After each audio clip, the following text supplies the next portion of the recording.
आइए आज की वीडियो में हम लोग जानेंगे समास के बारे में। समास के बारे में इसलिए जानेंगे क्योंकि कुछ बच्चों का विशेष आग्रह था कि सर हम लोगों को समास के बारे में पढ़ा दिया जाए। चूँकि पाठ में हम लोग चैप्टर जब पढ़ते हैं संस्कृत विषय का तो उसके अंतिम में समास से संबंधित बहुत सारे प्रश्न होते हैं जहाँ हम लोग नहीं समझ पाते हैं, लेकिन उनका विशेष आग्रह था कि सर हमें समाज संस्कृत में नहीं हिंदी में पढ़ाया जाए ताकि हम लोग आसानी से समझ पाएँ। मैं बच्चों को बताना चाहूँगा कि आप लोग पढ़ें, पर मैं भी कोशिश कर रहा हूँ कि आप लोगों को जितना सरल संस्कृत भाषा का प्रयोग करके आपको समझा सकूँ। अभी हम लोग समाज हिंदी में पढ़ने जा रहे हैं। तो आप यदि पहली बार इस वीडियो को देख रहे हैं तो इस वीडियो को एक बार सब्सक्राइब जरूर कर देंगे ताकि जब भी हम आपके लिए इस तरह का वीडियो बनाएं तो आपके पास आसानी से पहुंच सके और आप देख सकें, जिससे आपकी तैयारी करने में आपके लिए सुगम प्रदान हो। आइए जानते हैं समास के बारे में। समास का शाब्दिक अर्थ ही होता है संक्षेप में। समास का शाब्दिक अर्थ होता है संक्षेप में।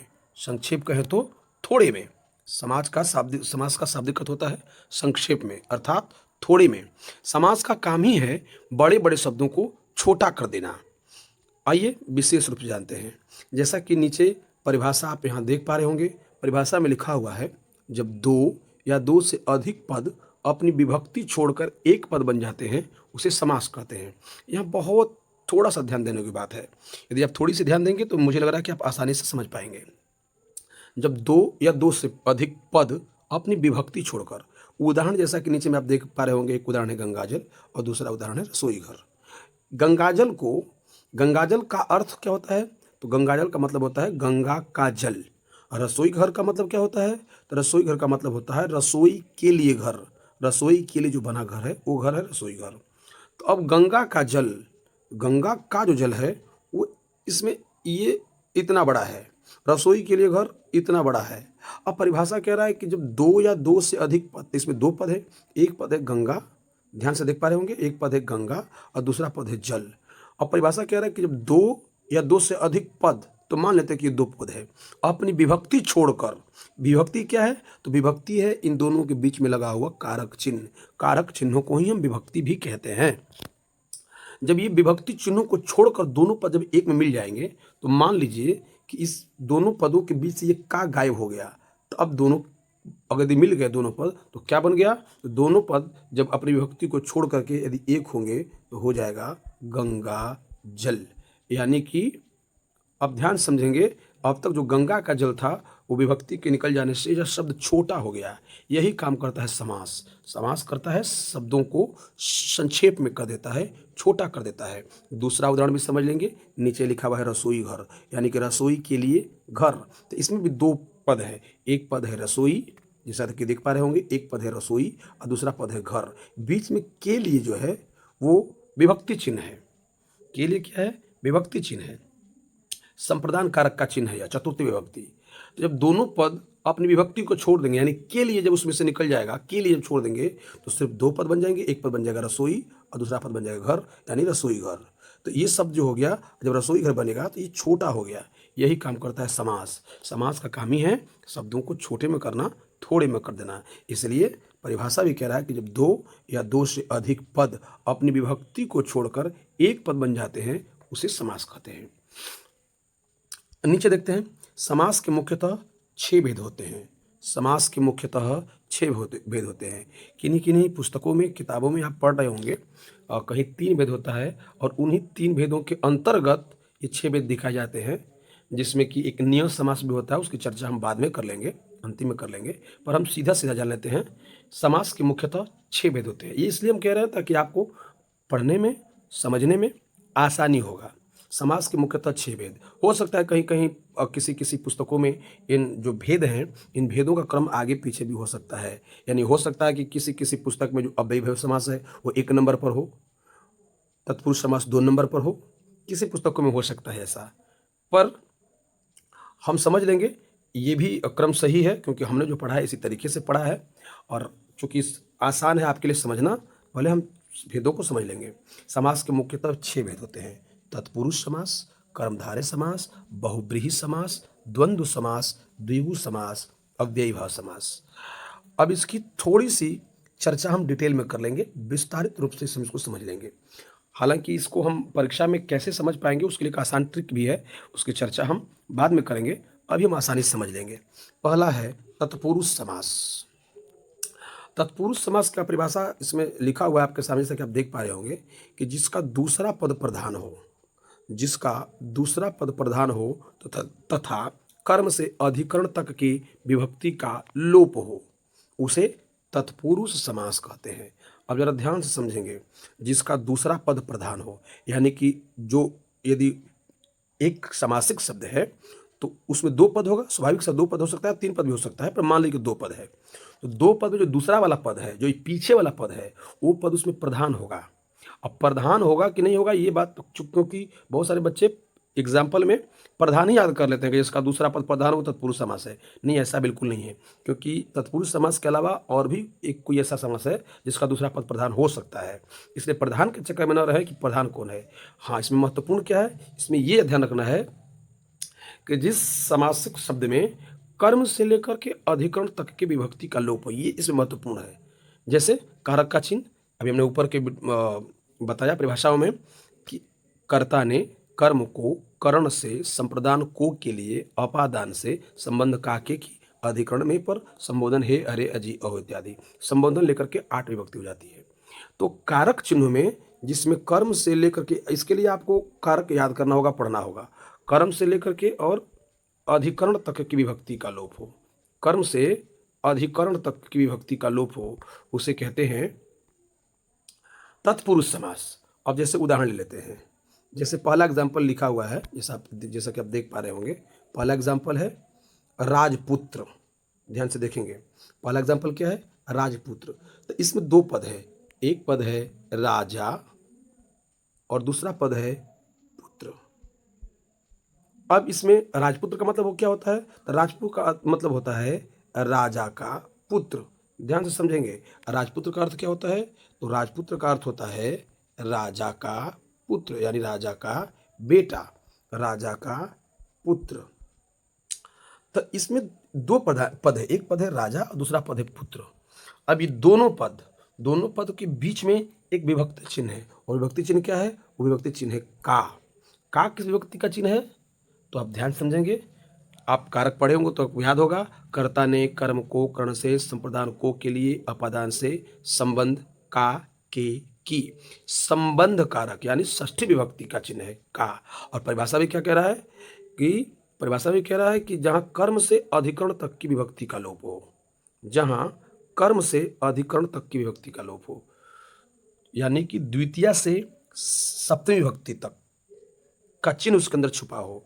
तो राजपुत्र हो तो राजपुत्र के अंदर का चिन्ह छुपा हुआ है, और उसी का को यहाँ से विलय कर दिया गया है, का को हटा दीजिएगा, राजा का पुत्र, जब बीच में से का अगर लोप हो जाएगा तो सिर्फ बच जाएगा राजा, और पुत्र दोनों मिलकर बनेगा राजपुत्र। दूसरा उदाहरण देख लेते हैं, राजकुमारी। ठीक उसी तरह राजकुमारी का अर्थ क्या होता है, राजा की कुमारी, यानी राजा की बेटी, राजा की कुमारी। अब ये दूसरा पद प्रधान कैसे है ये भी मैं समझा दूं। जैसे कि आप देख पा रहे हैं कि लिखा हुआ है कि जिसका दूसरा पद प्रधान हो, तो दूसरा पद प्रधान कैसे है, अब उदाहरण समझेंगे। जैसे हमने कहा कि राजा, इसमें दो पद है, एक पद है राजा और दूसरा पद है कुमारी। तो परिभाषा के अनुसार जिसका दूसरा पद प्रधान हो, तो दूसरा पद क्या है इसमें, कुमारी। तो कह रहे कुमारी से प्रधान है, प्रधान कैसे है, अब ध्यान से समझेंगे उदाहरण। जैसे हमने कहा कि राजकुमारी आ रही हैं, राजकुमारी आ रही है, तो कौन आ रहा है, दो पद में, क्या राजा आ रहा है या कुमारी, राजा आ रहा है अथवा कुमारी, कौन आ रहा है, तो हम कहेंगे कुमारी आ रही है। कुमारी मतलब राजा की बेटी आ रही है, न कि राजा। राजा इसलिए जुड़ा है क्योंकि वो राजा की बेटी है। तो हम किसके बारे में बात कर रहे हैं, राजा के बारे में बात कर रहे हैं या कुमारी के बारे में बात कर रहे हैं, तो हम लोग बात कर रहे हैं कुमारी के बारे में, यानी दूसरा पद प्रधान है। हम जिस पद के बारे में चर्चा करते हैं, जिस पद के बारे में बात करते हैं, वही पद प्रधान होता है। यहाँ हम कुमारी के बारे में बात कर रहे हैं, इसलिए यहाँ कुमारी प्रधान है। इसलिए परिभाषा में लिखा हुआ है कि जिसका दूसरा पद प्रधान हो तथा कर्म से अधिकरण तक की विभक्ति का लोप हो, इसमें दूसरा पद प्रधान भी है, और राजा की कुमारी, तो इसमें की विभक्ति का लोप है, इसलिए यह षष्ठी तत्पुरुष में भी कौन तत्पुरुष, षष्ठी तत्पुरुष, यानी कि जिस कारक का जिस विभक्ति का चिन्ह लोप होगा वही तत्पुरुष होगा। यदि इसमें सप्तमी विभक्ति का चिन्ह छुपा होगा तो सप्तमी तत्पुरुष कहा जाएगा। यदि षष्ठी कारक विभक्ति का चिन्ह छुपा होगा तो षष्ठी तत्पुरुष कहा जाएगा। इसमें यदि द्वितीय विभक्ति का चिन्ह छुपा होगा, कर्म कारक का चिन्ह छुपा होगा तो द्वितीय तत्पुरुष कहा जाएगा। इन सब का ध्यान रखना है। अब चलिए नेक्स्ट देखते हैं अगले में। यदि आपको किसी प्रकार की दिक्कत होगी समझने में तो आप जरूर कमेंट में हमें कमेंट करके बताएंगे, ताकि हम इसे आसानी से सोल्व करने का कोशिश करेंगे। दूसरा भेद है कर्मधारय समास। कर्मधारय समास की परिभाषा देखेंगे। जैसा कि मैंने पहले भी कहा कि जिसका दूसरा पद प्रधान हो तो दूसरा पद किसी का भी प्रधान हो सकता है, तो इसमें भी वही बात है। इसमें प्रधान को नहीं देखना है, इसमें देखना है कि प्रधान के बाद की प्रक्रिया क्या है, परिभाषा क्या कह रहा है। तो परिभाषा कह रहा है कि जिसका दूसरा पद प्रधान हो तथा पहला पद विशेषण एवं उपमावाचक हो, इसी पर ध्यान देना है। यदि दो पद हैं तो दो पद में देखना है कि उसका पहला पद क्या होना चाहिए, या तो विशेषण होना चाहिए अथवा उपमावाचक होना चाहिए। उपमा का मतलब होता है किसी से तुलना करना, कंपेरिजन करना। तो जिस ध्यान रखना है कि पहला पद जिसका विशेषण हो अथवा उपमावाचक हो वो कर्मधारय समास कहलाता है। जैसे उदाहरण में देख लेते हैं। उदाहरण में क्या लिखा है? उदाहरण में लिखा है लाल रुमाल। अब इसमें दो पद हैं, पहला पद है लाल, दूसरा पद है रुमाल।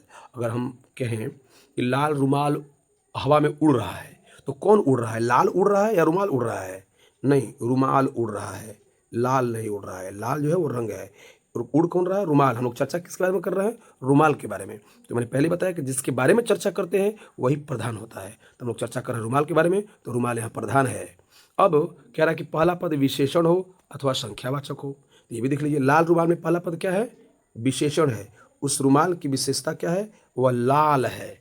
लाल शब्द विशेषण है क्योंकि रुमाल का रंग बता रहा है, इसलिए लाल रुमाल यहाँ कर्मधारय समास है। दूसरा उदाहरण देख लेते हैं।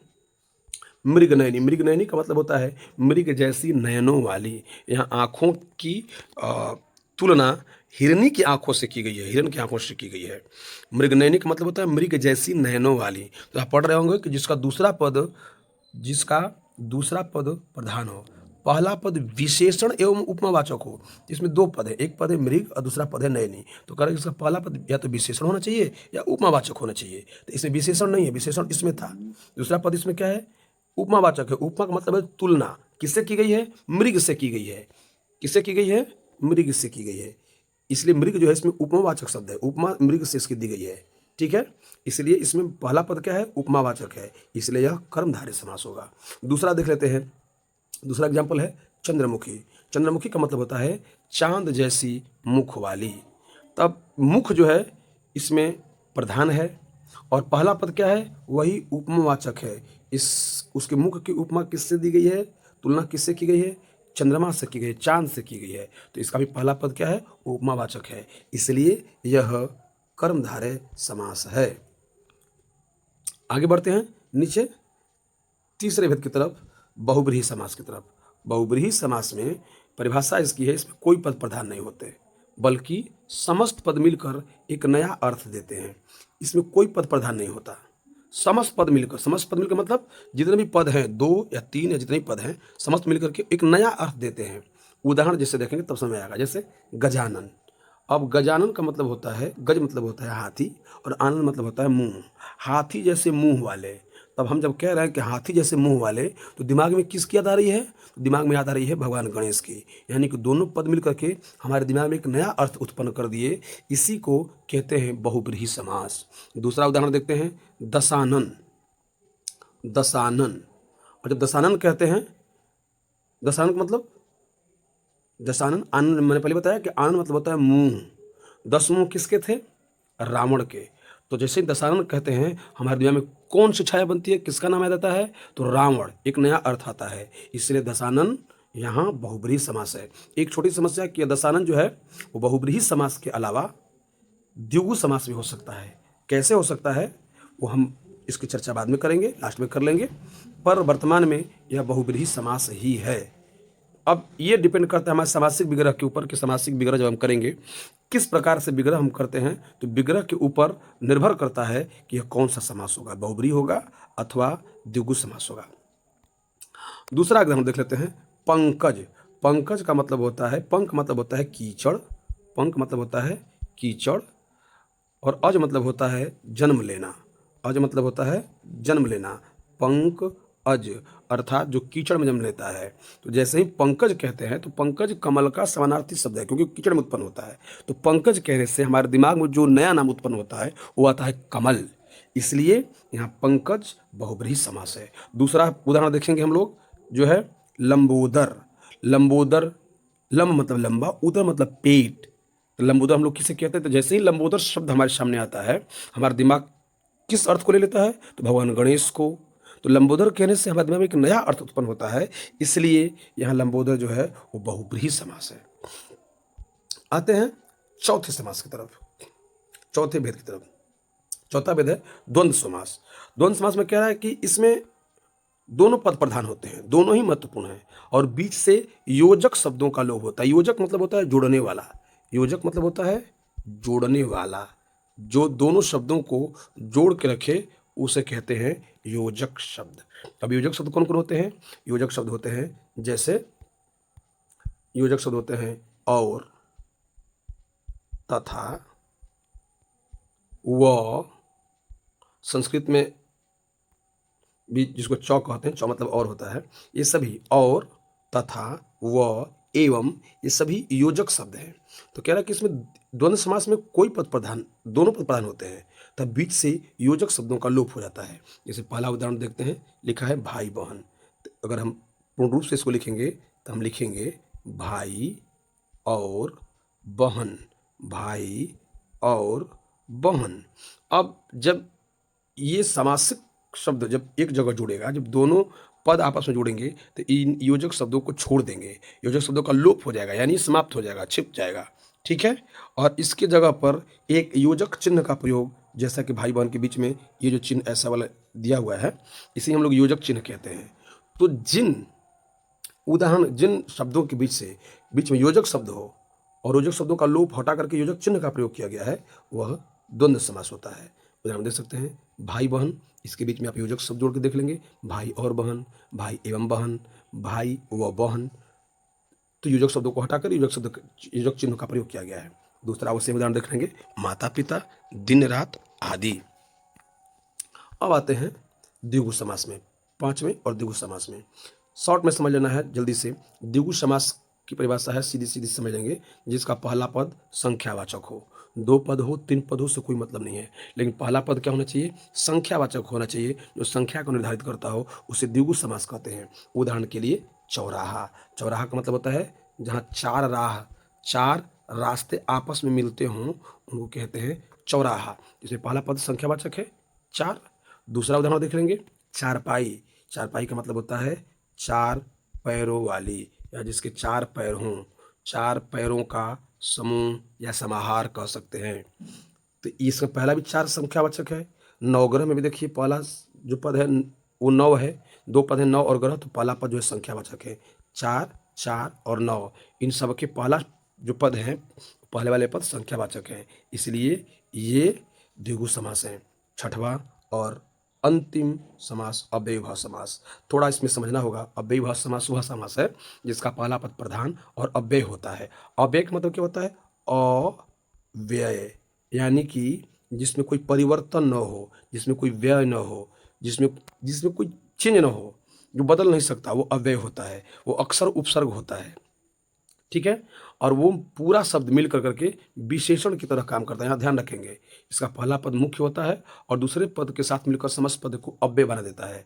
अव्यय का मतलब होता है जिस पर लिंग, वचन या कारक का प्रभाव नहीं पड़ता, वो अव्यय है। उदाहरण के लिए नीचे देखेंगे कुछ अव्ययीभाव, कुछ मुख्य विशेषताएं हैं। पहचान क्या है उसका पहचानने के लिए शॉर्ट में दिया हुआ है कि पूर्व पद में, यानी पहले पद में क्या क्या प्रयोग हुआ होगा। जैसे यथा, प्रति, आ, भर, हर, बे, बा, अनु, ये सभी उपसर्ग हैं, ये सभी अव्यय होते हैं, इनका प्रयोग हुआ रहेगा। दूसरा पुनरावृत्ति, मतलब एक ही शब्द की बार बार आवृत्ति, एक ही शब्द बार बार आता होगा। जैसे रातों रात, दिनों दिन। तो रातों रात, रात भी है, इसमें भी पहले वाले में भी रात है, दूसरे में भी रात है, पहले वाले में भी दिन है और दूसरे वाले पद में भी दिन है। रातों रात, दिनों दिन। इसी समास को और उदाहरण देख लेंगे, इससे संबंधित उदाहरण देख लेंगे। जैसे यथाशक्ति, पहला शब्द देख लेंगे यथाशक्ति। जैसे मैंने पहले ही कहा कि पूर्व पद में देखिए यथा लिखा हुआ है, ये उपसर्ग है, यथाशक्ति यानी शक्ति के अनुसार, ये विशेषण हो गया। प्रतिदिन, प्रत्येक दिन, आजीवन, भरपेट यानी पेट भरकर, यथा समय यानी समय के अनुसार, रातों रात यानी रात ही रात में, प्रत्येक, प्रति एक यानी एक एक एक। अब सरल शब्दों में कह लें, आसान शब्द में से कह लें तो किसी समासिक शब्द का पहला पद छोटा और अपरिवर्तनीय हो, ये महत्वपूर्ण है। यदि किसी समासिक शब्द का पहला पद छोटा और अपरिवर्तनीय है, अपरिवर्तनीय मतलब उसमें परिवर्तन नहीं हो सकता, वह बदल नहीं सकता, वह अव्ययीभाव समास कहलाता है। उम्मीद है आप लोग समझ गए होंगे। यदि आपको किसी तरह की समस्या हुई होगी समझने में तो आप नीचे में कमेंट जरूर करेंगे। अब अगले वीडियो में हम फिर मिलेंगे इसके साथ, तो हम बताएंगे शब्दों का समास विग्रह कैसे किया जाता है।